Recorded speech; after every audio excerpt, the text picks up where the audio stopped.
Welcome back to the deep dive. Look, if you're working in healthcare right now, whether you're, scrubbing in at the bedside or Staring at spreadsheets. right, exactly, staring at spreadsheets in the C-suite, or maybe you're up somewhere in that messy middle management layer, you know the vibe, you feel it. Oh, it's palpable. The tension is just everywhere. It really is. I mean, the margins are razor thin, regulatory scrutiny is tightening like a vice, and the workforce, well, let's just be honest and call it fragile at this point. Fragile is a polite way to put it, yeah. It feels like the walls are closing in a bit for a lot of people. Definitely. And usually, when the pressure gets this high, the default reaction from leadership is just to cut costs, cut labor hours, cut resources. Which is the traditional playbook. Yeah. But we're looking at a reality right now where you simply cannot cut your way to safety anymore. I mean, the patient acuity, how sick people actually are in those beds is just too high. Exactly. You can't efficiency expert your way out of a biological crisis. And that is why I'm so excited about our source material today. We are looking at a document that really flips the script. Yeah, the Stat Nurse Manifesto. Right, by Timothy Simpson. He's a CCRN with, wow, over 22 years of critical care experience. A real heavy hitter in the field. He has a deep background in hospital-wide response leadership, too. Yeah, and he is proposing a role he calls the evolved stat nurse. Now, I want to be super clear right up front for you listening. This isn't just, let's hire a float nurse to help cover lunch breaks. No, not at all. And that's a crucial distinction to make. When Simpson talks about the evolved stat nurse, he's talking about a structural shift in how care is delivered. An evolved model of clinical leverage. Exactly. The core thesis here is about moving from a model of reactive care waiting for the crash to a model of proactive clinical leverage. Leverage. That's the word of the day. Our mission on this deep dive is to unpack how proactive clinical care isn't just a nice-to-have for the patient's biology. It is actual financial and operational leverage for the hospital's economics. We are bridging the gap between saving lives and saving the bottom line. Which is the holy grail right now, right? I mean, healthcare is moving from volume to value. Yep, and if you don't have a mechanism to bridge that gap, your hospital is in serious trouble. Simpson's argument is that this role, this evolved model, is that exact mechanism. So let's dive into the philosophy here. The manifesto starts with a pretty bold statement about the difference between reactive and proactive care. And he uses a concept I usually associate with my retirement account, not the ICU. Compounding. Compounding, yes. Right, we all understand compound interest in finance. You put a dollar in the bank, it earns interest. Yeah. That interest earns interest, and over time it explodes in value. Well, Simpson points out the deterioration compounds too. Explain that. How does a patient compound into sickness? Well, think about it. A patient doesn't usually just suddenly crash out of nowhere. It's rarely like the movies where they're totally fine and then, boom, flatline. Right, no dramatic music. Exactly. There are small physiological changes first. A slight drop in blood pressure. A subtle mental status change, like maybe they're just a little confused. Or a slight increase in respiratory rate. Exactly. The snowball effect. If you ignore those small changes, they snowball. One system failing puts stress on another system, which fails and stresses a third. So by the time the alarm bells go off... You aren't dealing with a snowball anymore, you're dealing with an avalanche. And cleaning up an avalanche is expensive. Incredibly expensive. Both biologically for the patient who now might need a ventilator or dialysis, and financially for the system. Reactive care is the most expensive care there is. So the evolved stat nurse is designed to catch the snowball while it's still a snowflake. But here's the problem, and Simpson calls this out directly. How do you measure that? That's the tricky part. Because in healthcare, we love our metrics. We love RVUs, those relative value units. If a surgeon cuts, they get RVUs. If a nurse prevents a crash... Nothing happens. Right. Nothing happens. How do you value nothing happening? That is the paradox of prevention. This manifesto argues that we have to completely redefine success. True healthcare wealth isn't measured in applause. It's not the hero moment. No, it's not the dramatic moment where you run into a room and do chest compressions. It's measured in what doesn't happen. So give us the list from the source. What are the metrics of the invisible? Prevented harm, avoided ICU transfers, protected reimbursement, avoided CMS penalties, and the big one, reduced failure to rescue. That phrase always hits hard, failure to rescue. It should hit hard. It's a specific quality metric that basically means a patient died after a treatable complication like pneumonia or a GI bleed that wasn't caught in time. It implies the system failed to see the signal. Exactly. The stat nurse's entire job description is to destroy that metric. They're there to ensure the rescue happens before it's even officially called a rescue. I love that framing. But let's get into the weeds a bit because I want to see how this works in practice for you guys on the floor. The manifesto uses sepsis as the ultimate case study for this model. Sepsis is the perfect example because it is an absolute monster. It's a leading cause of hospital mortality, but it's also a massive regulatory minefield. It's where biology meets bureaucracy in the most stressful way possible. Perfectly said. Enter the SP1 imperative. I've seen this term floating around, but for the listener who might not be in the quality department, break it down for us. What exactly is SP1? So SP1 stands for the Severe Sepsis and Septic Shock Management Bundle. It's a core measure set by CMS, the Centers for Medicare and Medicaid Services. The folks who hold the purse strings? Exactly. Basically, it's a strict checklist of things you absolutely must do on a strict clock when a patient shows signs of sepsis. And when you say strict, we're talking about an all-or-nothing rule, right? This isn't a do-your-best situation. It is absolute. This is what keeps hospital administrators up at night.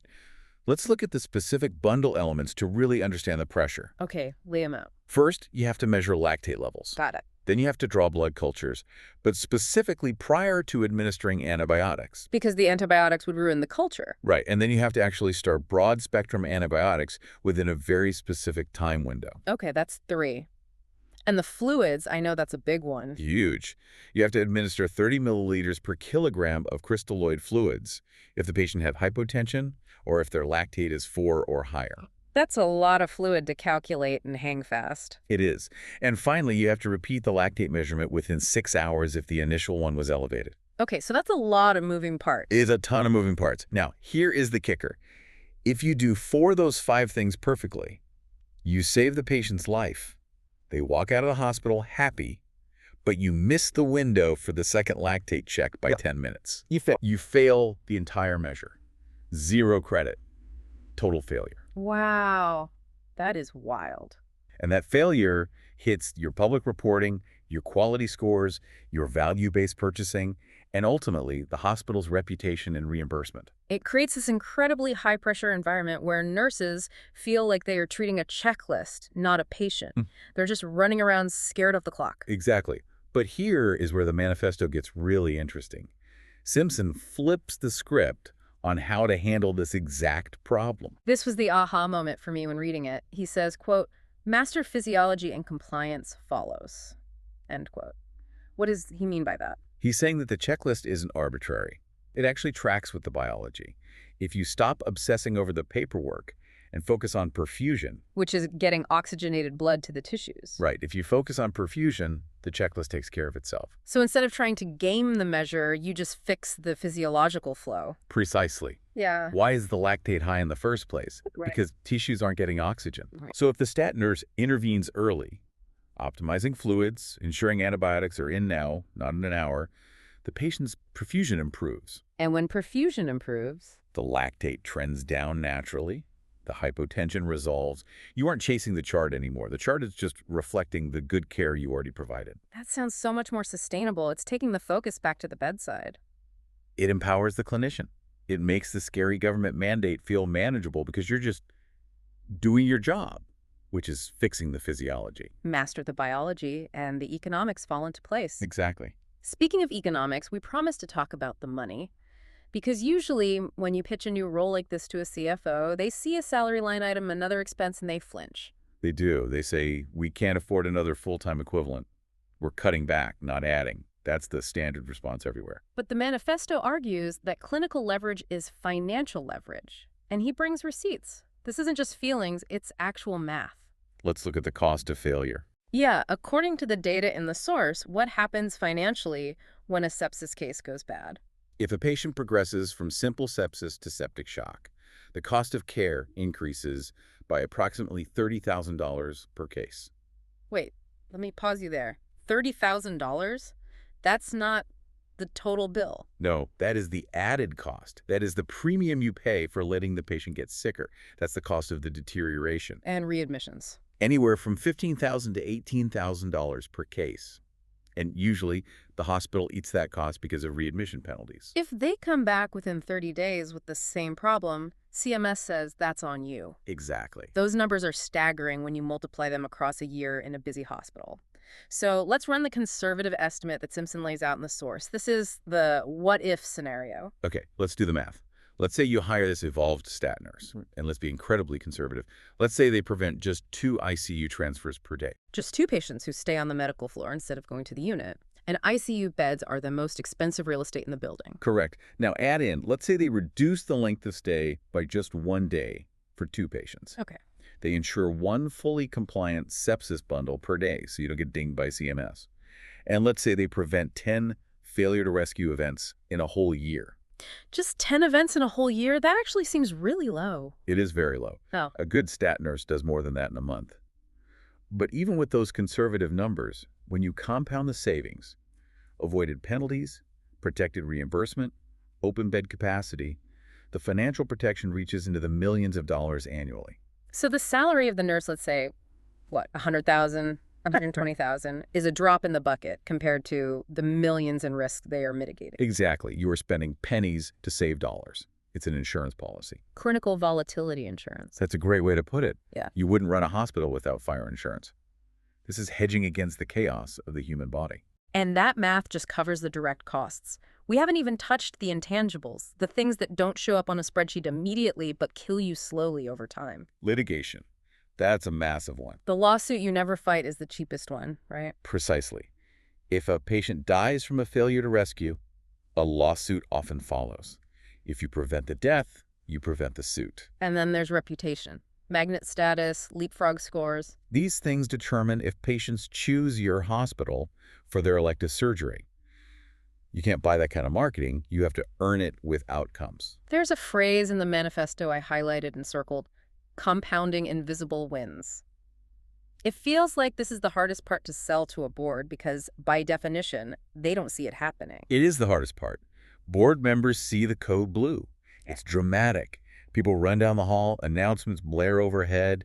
They see the action. They don't see the near miss. The invisible work? Yes, they don't see the stat nurse walking into room 304, realizing the patient looks a little off, maybe just a bit pale, breathing a little fast. So they give a fluid bolus, they adjust a med, and nothing happens. The patient just gets better and goes home. To an outsider, it looks like a quiet Tuesday.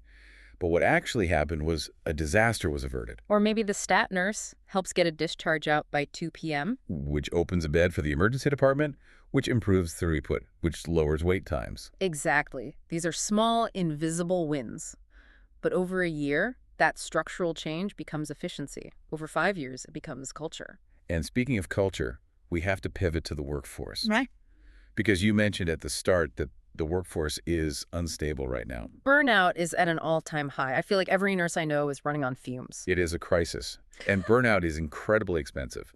The source puts the cost of replacing just one bedside RN between $40,000 and $60,000. And that's just the recruitment cost. That's recruitment, onboarding, and lost productivity while the position is vacant.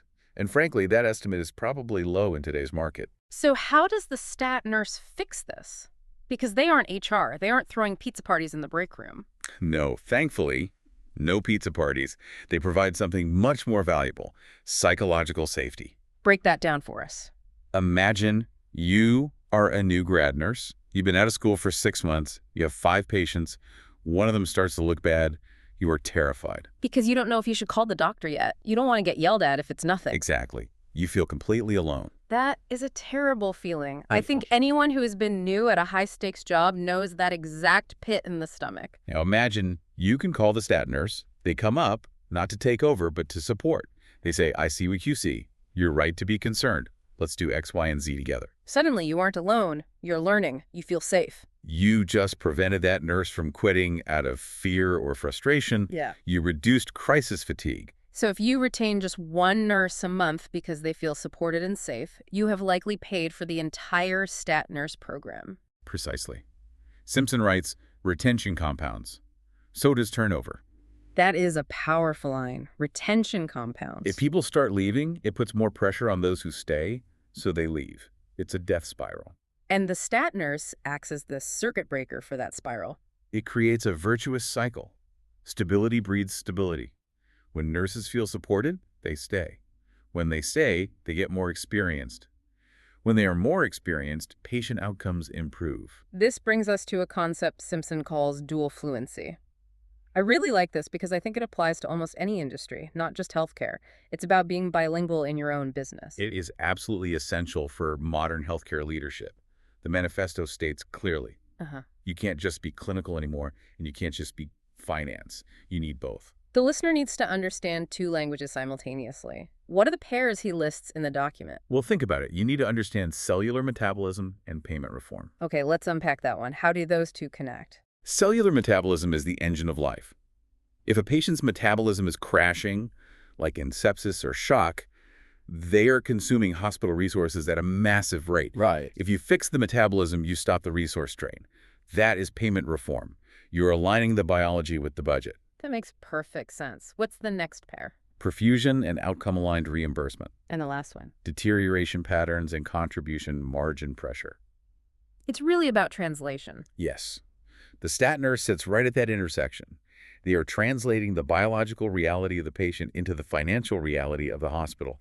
They are protecting the margin by protecting the mitochondria. That is such a huge reframing. Usually clinical roles are seen as labor costs, just a drain on the budget. Oh, we have to pay another nurse. But this frames the nurse as a strategic hedge. It is a hedge against chaos, and chaos is expensive. In a value-based world, predictability is money. The stat nurse buys you predictability. So let's wrap this up with the CEO level summary. If you are an executive listening to this, or maybe you are a clinician trying to pitch this to your executive, what is the elevator pitch? What's the bottom line? The bottom line is this. Healthcare will not be saved by cutting alone. The systems are too strained. You cannot cut your way to excellence, and frankly, at this point, you can't cut your way to profitability anymore either. You have hit the bone. So the organizations that actually win in the next decade, what are they doing differently? They are the ones investing in judgment as a scalable asset. They are treating clinical decision-making not as a commodity, but as capital. They are reducing risk before it hits the balance sheet. They are proactive, not reactive. Judgment is compounding capital. That's the phrase I want you to take away from this deep dive. It's true. Every time a nurse makes a correct early decision, they are generating capital for the hospital, preserving resources, saving beds, saving lives. It's a fascinating look at how we value nursing. It validates the profession in a completely new way. It says your brain, your judgment, your ability to spot a problem that is our most valuable asset. Absolutely. It's not just nice to have. It's the engine of the hospital. If that engine stalls, the whole financial vehicle crashes. So we've talked about how this judgment is an asset, but it leaves me thinking about something that isn't explicitly in the manifesto but naturally follows. With that, The demographic cliff. If clinical judgment is your compounding capital, what is your system's succession plan for when your biggest investors, your veteran nurses, decide to retire? that is a very real threat. Right. Are you actively extracting and institutionalizing that judgment through roles like the evolved stat nurse? Or are you just letting all that compounding capital walk right out the front door when they hand in their badge? It's definitely a question that should keep leadership up at night. Something for you to mull over in your own organization. Huge thanks to Timothy Simpson for writing this manifesto. It really gives us a new lens to look at the work being done on the floors every single day. It's been a great discussion. Thanks for diving in with us. We will catch you on the next one.